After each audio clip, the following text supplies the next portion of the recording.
There's an ETF right now paying over 100% yield. Yes, 100%. It's called MSTY, and it's making monthly cash look effortless. Behind those payouts is a strategy so aggressive it makes traditional dividend ETFs look ancient. So how does it compare to SCHD? Let's do a head-to-head comparison of SCHD versus MSTY.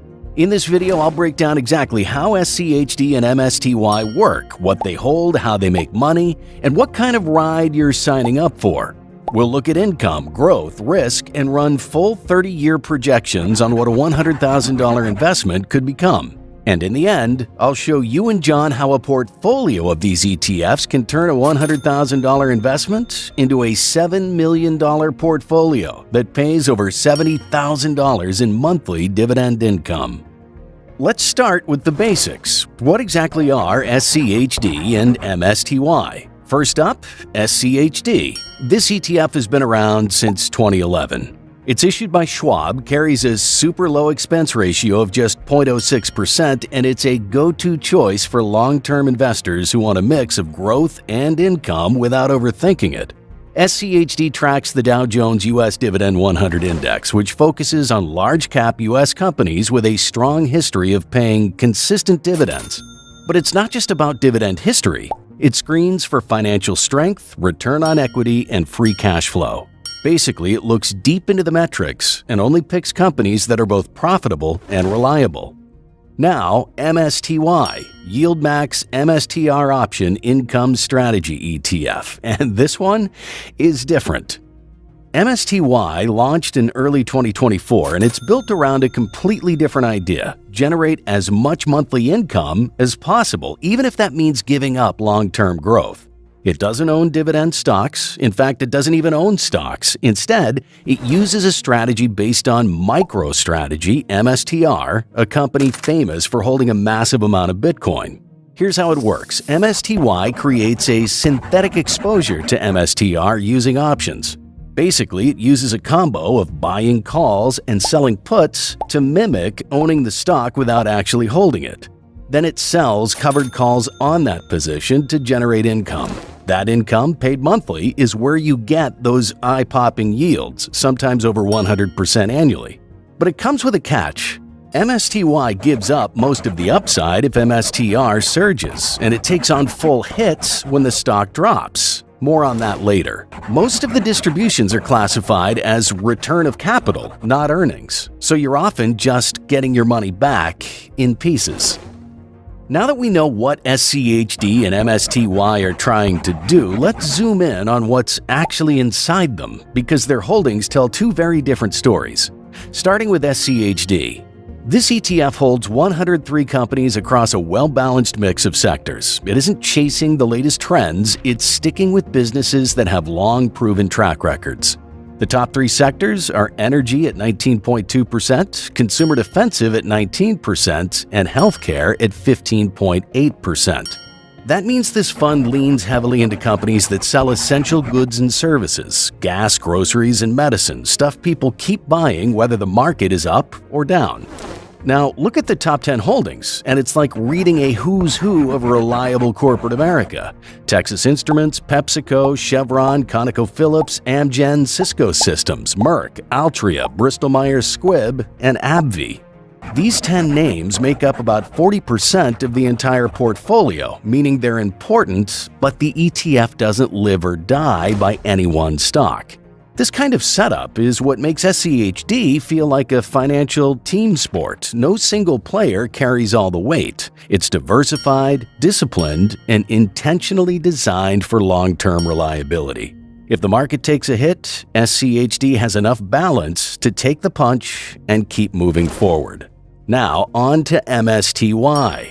This fund holds just 26 positions, but it's even more concentrated than that. Nearly 94% of its assets are packed into just 10 holdings.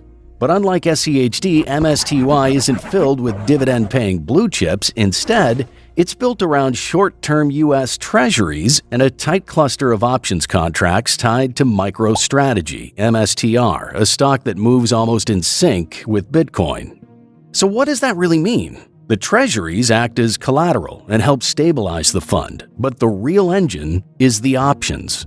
MSTY uses a strategy that mimics owning MSTR stock through a combo of calls and puts without actually holding any shares. Then it sells covered calls on top of that synthetic position to pull in cash. This setup isn't designed to diversify risk, it's engineered to extract income from a single volatile asset. MSTY isn't trying to diversify risk, it's intentionally concentrated to extract income from one volatile asset. Let's talk about income, because this is where the contrast between SCHD and MSTY goes from interesting to wild. Starting with SCHD, this ETF has a trailing 12-month yield of about 3.74%. That means if you invest $100,000, you'd receive around $3,740 per year in dividends paid quarterly. Now compare that to MSTY. On paper, the ETF looks outrageous, 130.46% trailing yield. That means your $100,000 could be paying you over $130,000 per year in monthly income. Yes, seriously. But here's the reality. Most of that income is classified as return of capital. That's your own money coming back to you in chunks. It's not coming from company profits or business growth, it's coming from MSTY's complex options strategy and capital itself. And there's no dividend growth here. What you get now is what you get later if the fund can sustain it. Now, in a couple of minutes, I'll show you how much each ETF can turn a $100,000 investment into. And in the end, I'll show you how a portfolio of these two ETFs can turn that same $100,000 into a $7 million portfolio that pays over $70,000 in monthly dividend income.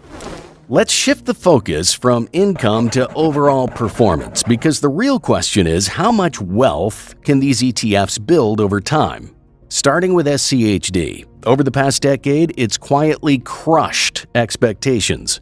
In the last 10 years, it's delivered a total return of over 112%. Zoom in a bit, and the story is just as solid. SCHD has posted a 5-year price return of 51.05%, at a 3-year return of 13.18%, despite dealing with rate hikes, inflation shocks, and market corrections.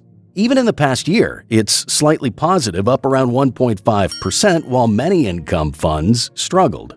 Now compare that to MSTY.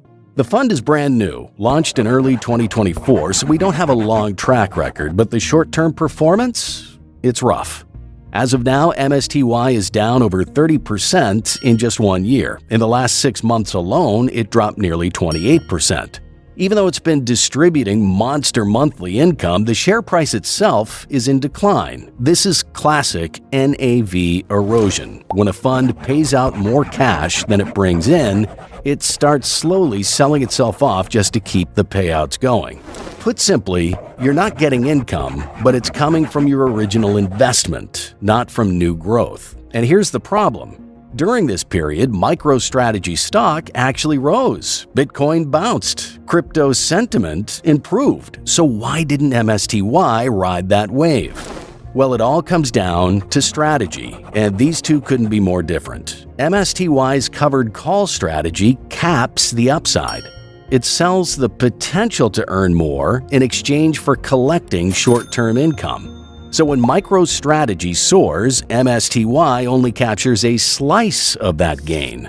But when the stock drops, it takes the full hit, no cushion, no limit. That creates an asymmetric setup, limited gains, unlimited downside. And that's what makes it dangerous over long periods. The payouts, yes, they can look amazing. But here's the catch. They're mostly return of capital. You're not earning yield on growth, you're extracting pieces of your original investment. Meanwhile, SCHD doesn't rely on clever tricks or financial engineering. It owns profitable businesses that grow over time. When those companies thrive, so does your portfolio. It's boring in the best way, and boring works. What about risk and volatility? The way these two ETFs behave under pressure couldn't be more different, starting with SCHD. This fund is known for its low volatility. It leans into sectors like consumer defensive, healthcare, and industrials, areas that tend to hold up well when the economy wobbles. You're not going to see huge price swings with SCHD, and that's kind of the point.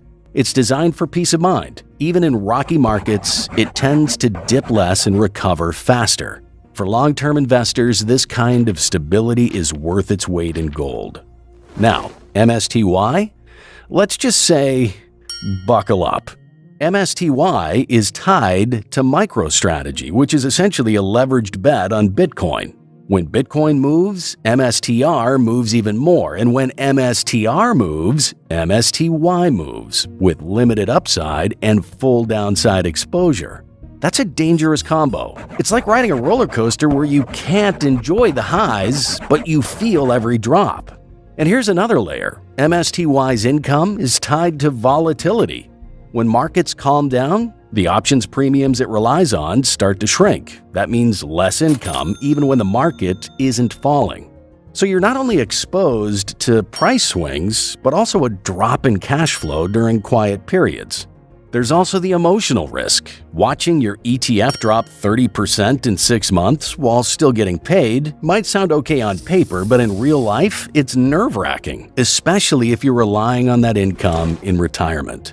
A 3% dip in SCHD might go unnoticed. A 30% hit in MSTY could trigger panic selling at the worst time. And then there's the fee. SCHD has one of the lowest expense ratios in the entire market, just 0.06%. That means for every $10,000 you invest, you're paying just $6 a year in fees. It's efficient, lean, and leaves more money in your pocket to compound over time. Now, MSTY, that's a very different story. It charges a 0.99% expense ratio. That's nearly 17 times more expensive than SCHD.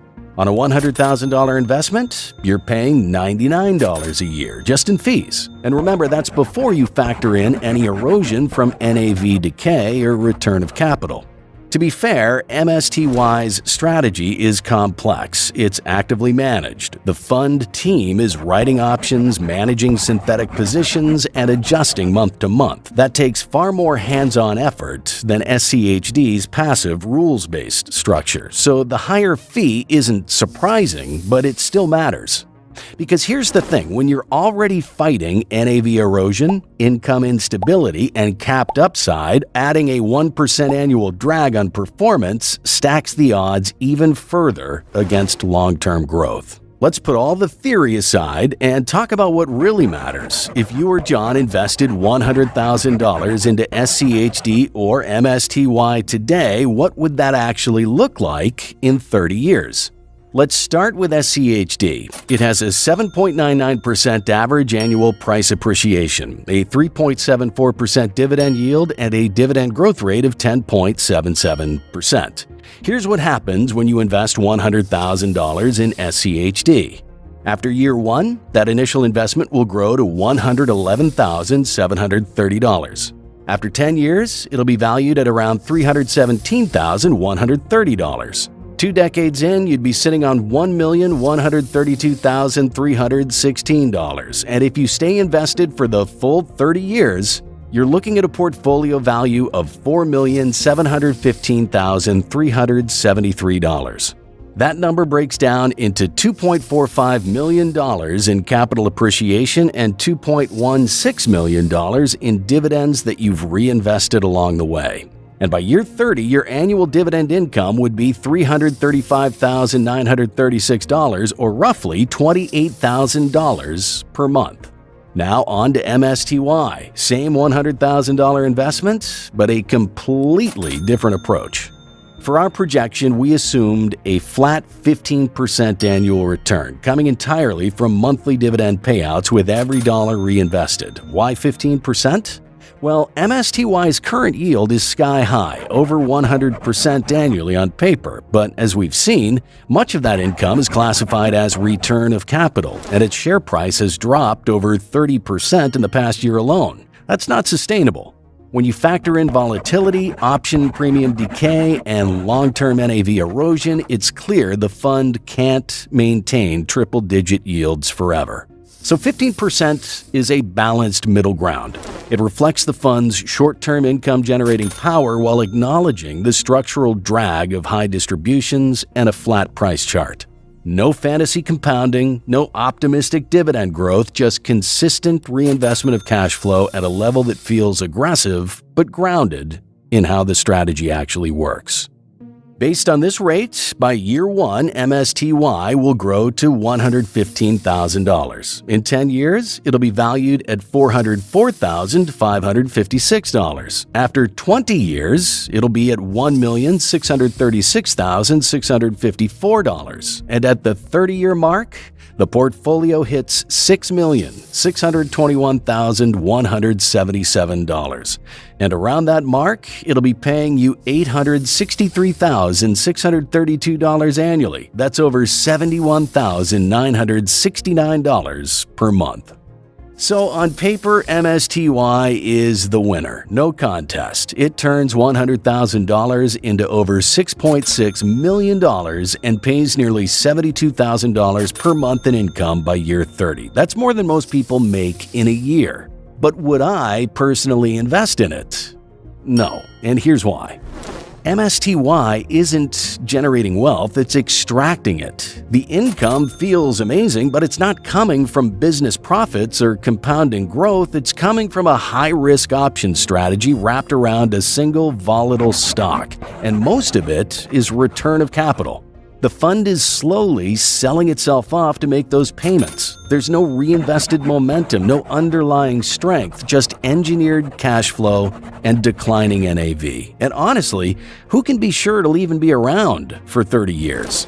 But that doesn't mean that MSTY has no place.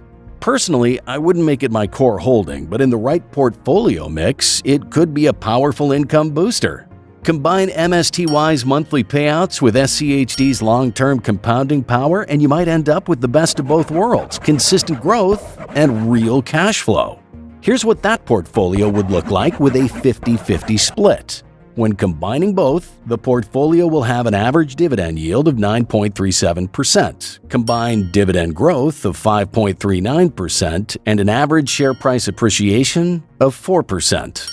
Based on these metrics, after just 1 year, your portfolio would grow to $113,370. Fast forward 10 years, and it'll hit $369,997. At the 20-year mark, the portfolio will be valued at $1,557,064. And by year 30, you'd be sitting on a portfolio worth over $7,581,001. while earning $898,474 in annual dividends, or nearly $75,000 a month in dividend income. So the total value added from that $100,000 investment would be $7.48 million, with $5.7 million coming from reinvesting and $1.76 million from capital appreciation. Want to know how to make $7,000 a month with only $20 a week? Click the video on the screen to find out.